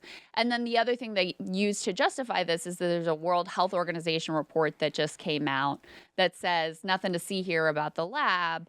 And, you know, again, adds to this pile of it's debunked, it's disproven, et cetera. But, you know, this would be incredibly embarrassing for the Chinese government if it did escape from the lab. And the World Health Organization used Chinese researchers, and reportedly that report, and the Biden administration has concerns about it too, was very heavily influenced by the Chinese Communist Party. So you shouldn't be either just like relying on their word for it. To me, it seems like a pretty simple explanation. If it did come from a lab, that doesn't seem crazy to me at all. The other piece of this is, I think, part of why it's become so politically sensitive to even explore that idea is, number one, because Trump was pushing the idea to try to deflect blame from his own completely disastrous handling. And so he made it kind of toxic. And then I think there's an added level of sensitivity with all of the anti-Asian violence that's been going on of like, oh, this idea is somehow helping to fuel the violence. But I'm not sure that I see that link whatsoever. In fact, the other theory that it came from bats, to me, kind of fueled more of a racist response. Because if you'll remember at the beginning, when everyone's like, it came from bats, and people were circulating these pictures of like the bat soup and whatever, and I was like, oh, gross, Chinese people eat all this weird shit, et cetera, et cetera. Like, to me, that was kind of more of a racist response that was triggered from the bat hypothesis. So anyway, those are some of my thoughts. I mean, what I would say is, whether it came from the lab or it came from the wet market or it came from any other, you know, avenue, it's important to know for the sake of science and for the sake of preventing this stuff in the future.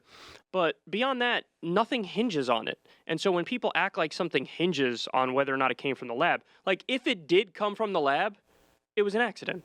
It's not like the Chinese government wanted to release this because they wouldn't want to release it and then kill who knows how many of their own people. They wouldn't want to do that. So I think... No, this wasn't good for them, ultimately. Right, yeah. So I think people are also sensitive because they feel like hand in hand with the idea that maybe it came from the lab is this idea that like, mwahaha, it's the nefarious Chinese government trying to take down the world. Right. And it's like, no, that's not what I'm saying at all. And that's definitely not what the CDC head was saying. The CDC head was saying, in his opinion, based on the evidence and based on what makes the most sense, if you have a virology lab there that studies bat coronaviruses, maybe when there's a bat coronavirus that takes over the world, go check Bat Coronavirus Central to see if maybe there's something going on there. Right. You know?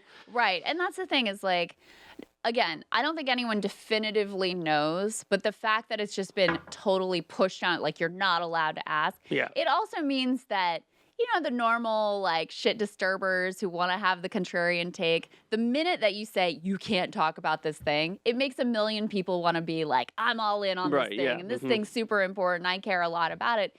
Like you said, does it matter where it came from? Yeah, it matters, right? It's important to know the origin of it so that you can take proper preventative steps earlier. I think it also matters in terms of understanding the type of cover-up that went on, not just with the Chinese government, but also with the World Health Organization, if they just were completely complicit in trying to ignore evidence that was relative. By the way, that's an important thing we to covered know. it up too. Sorry to cut you off, but keep going. Yeah, right. Yeah. So everybody covered it up because nobody wanted to, oh my God, nobody wants to realize, oh my God, we're in a pandemic and it's fucking crazy and you got to shut everything down. Everybody's like, calm. Just, we'll worry about it later. You know, that's always the mindset. Right. But with this World Health Organization report, like if they're genuinely sort of engaged in an intentional cover-up, that's something that we should know about, right, with regards to this large multilateral organization. conversation.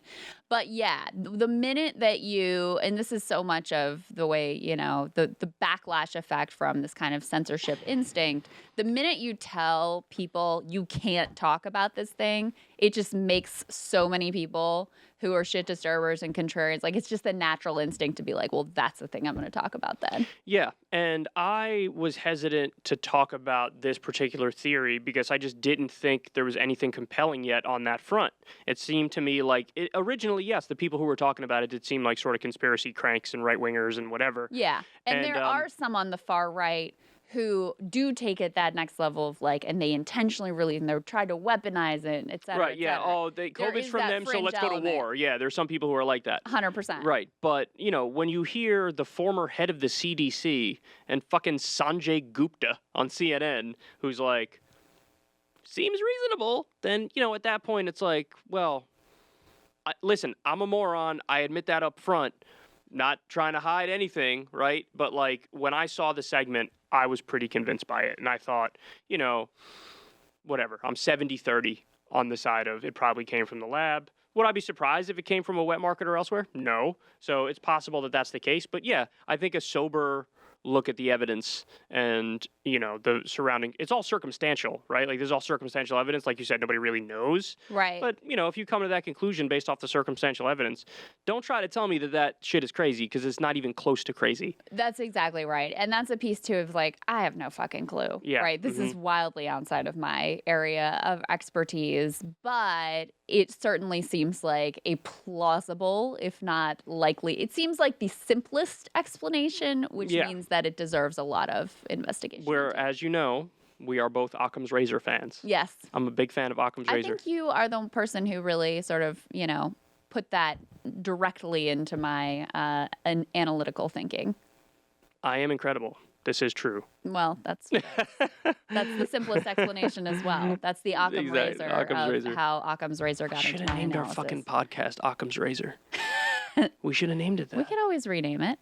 No, the ship has sailed. Once you do, if you fuck people, we can start another podcast. Where it's just me and you. Yeah, that will work. Just me and you. Occam's Razor. We already don't have time for the shit that we're doing. I know, but the idea of it is nice. It's anyway, a good idea. We'll pause that one. Yes, we will. All right, shameless plug time real quick. Let me do some shameless plugs real quick. / shameless plug. I don't know why I say it plural. Anyway, everybody, I don't know what you're doing with your life if you aren't tipping the $5 a month to watch the video version of the show. Highly recommend watching the video version of the show. I have a absolutely phenomenal tan, and I was only in the sun for 1 day. I mean, seriously, I am golden. I'm really feeling yourself today. The song "Boys of Summer" was made about me. I do really like your shirt this week, I have to say. I'm a fan of that color. Thank you. I like the pattern. It's not too busy for on camera. I think it looks good. Thank you very much. Say in the comments whether you feel otherwise. I have a shirt like this, which is also red, and that's the Italian tablecloth shirt. It looks like one of those old Italian restaurants. Yeah, yes. That one I'm not the biggest fan of, but I like this one because I think the color is nicer. Anyway, so yes, $5 a month on Substack. You get the video as soon as it drops on Friday night. Highly recommend that. If you don't want to pay the $5 a month, you're crazy. But putting that aside, wait until Saturday and you get the audio version of the podcast. You can get it on any of the podcast platforms. We're on all of them. But highly recommended either way, whether or not you want to pay the $5 to get the video or not. Either way, sign up for the newsletter on Substack because you'll know the second the podcast drops on Saturday, you'll know. So you don't have to go check, when it is, does it drop, when does it drop? You'll just get emailed right away, new podcast out, Krystal, Kyle, and friends with whatever guest. And so that's what I highly recommend everybody does. Yes, indeed. And next week, I'm not going to say who our guest is, but I'm very excited about our guest. Oh, you don't want to say it? Is it because we jinx it sometimes and they drop out? Yeah, and then they cancel and we're like, fuck, we told everybody. But let me just say, I think it's going to be a very sexy conversation. Very sexy conversation? Yes. Sexy conversation. Are we talking to Jim Justice, the governor of West Virginia? Shh. Not supposed to say. I was trying to think of somebody more absurd and silly, but that's the only one. My mind got stuck. He's huge. Go with him. That's what my mind did. Tune in next week to find out. Subscribe so you can find out sooner than everybody else. And thanks for hanging out with us, guys. Thanks, guys.